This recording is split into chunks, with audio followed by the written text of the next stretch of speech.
Bond के बारे में क्वेश्चन किया गया था कि ये जायज़ है या नहीं है। देखें, प्राइस बॉन्ड अगर ऐसा है कि आप उसको ले लेते हैं, इस पर आपको कोई इंटरेस्ट वगैरह ना मिलता हो, एक चीज़। नंबर दो, अगर इनाम निकला या ठीक नहीं निकला तो बिल्कुल पैसा नहीं कटेगा, आप देकर अपना पूरा पैसा कैश वापस ले सकते हैं।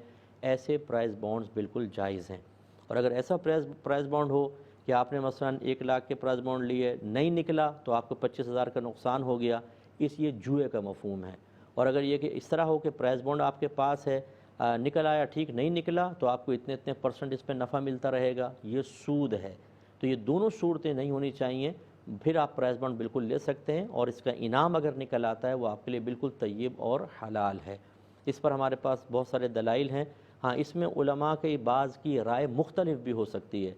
तो चूँकि नबी करीम सल्लल्लाहु अलैहि वसल्लम के दौर में तो ये प्राइस बॉन्ड थे नहीं, ये बाद में आए, तो इसलिए उलमा की राय मुख्तलिफ हो सकती हैं।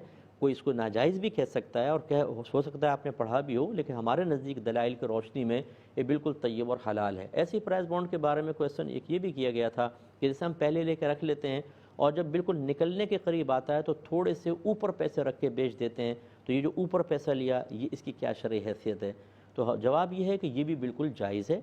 आजकल एक प्राइस बॉन्ड माल तिजारत बन चुका है, इसकी बाकायदा तिजारत होती है। देखें ना, आप ख़रीदते हैं, वैसे तो ये कागज़ का टुकड़ा तो कुछ भी अहमियत नहीं रखता, लेकिन बहरहाल ये एक नोट की तरह, जैसे नोट की बैع होती है। अभी आप करारे नोट ख़रीदेंगे, 1,000 की गड्डी 1,025 की आपने ले लिया, 1,100 की ले ली, तो ये नोट की बैع भी, ख़रीद व फ़रोख्त भी जायज़ है।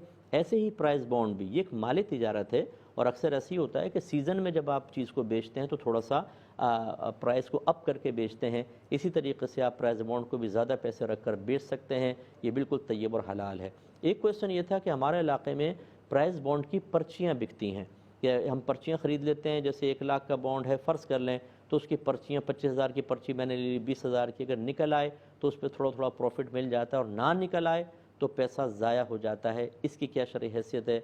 अभी हमने देखे, आपको बताया कि जुए की तारीफ़ ही होती है कि दो जानिब से माल लगता है, जो जीत जाता है वो सामने वाले का कुल टोटल या कुछ माल ले जाता है और दूसरा वाला अपने कुल माल से या बाज़ माल से महरूम हो जाता है। इसको कहते हैं जुआ। इसीलिए शर्त भी हराम है क्योंकि उसमें जुए का मफहूम है। क्रिकेट का मैच चल रहा है, आपने कहा अगर पाकिस्तान जीतेगा तो तुम मुझे खाना खिलाओगे और श्रीलंका जीतेगा तो मैं खिलाऊंगा, वो कहते हैं यस।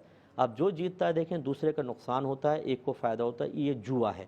इसी तरीके से प्राइस बॉन्ड की पर्चियों का जो कारोबार है ये जुए का कारोबार है, इससे बचना चाहिए। ये किसी ने पूछा था कि क्या हालत रोज़ा में कोरोना वैक्सीन लगा सकते हैं कि नहीं, क्योंकि 2 डोजेज़ इसकी लग रही हैं। अक्सर का ऐसा ही है कि पहली डोज़ जो है वो रमज़ान से पहले आई और दूसरी रमज़ान के अंदर आ रही है। तो इसका एक जवाब तो ये है, पहले समझ लीजिए कि ये आप इंजेक्शन लगाते हैं या ड्रिप लगवाते हैं, ये नबी करीम सल्लल्लाहु अलैहि वसल्लम के दौर मुबारक में नहीं थी, बाद की ईजाद है। जो चीज़ बाद की ईजाद होती है उसमें फिर मुज्तहिदीन, उलमा, मुफ्तियान किराम गौर व तफक्कुर करते हैं कि इसको जायज़ कहें कि नाजायज़ कहें। तो ये इंजेक्शन, ड्रिप्स या वैक्सीन्स वगैरह जो हैं, इसमें भी उलमा की राय दो हैं।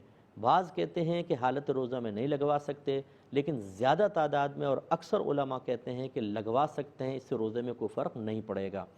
हमारी राय ये है कि हम दोनों जानिब के उलमा की रियायत करते हैं।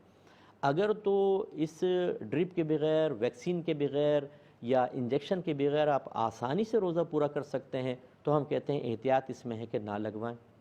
और अगर इसके बग़ैर रोज़ा पूरा ही नहीं होगा, जैसे कोई बहुत ही नकाहत वाला आदमी है, कमज़ोर है, डॉक्टर ने कहा एक ड्रिप चढ़वा लें रोज़ा पूरा कर सकेंगे वरना रोज़ा नहीं रख सकते, तो आप ड्रिप बिल्कुल चढ़वा सकते हैं और रोज़ा रखें, क्योंकि इबादत की तकमील शरीयत को मतलूब और महबूब है।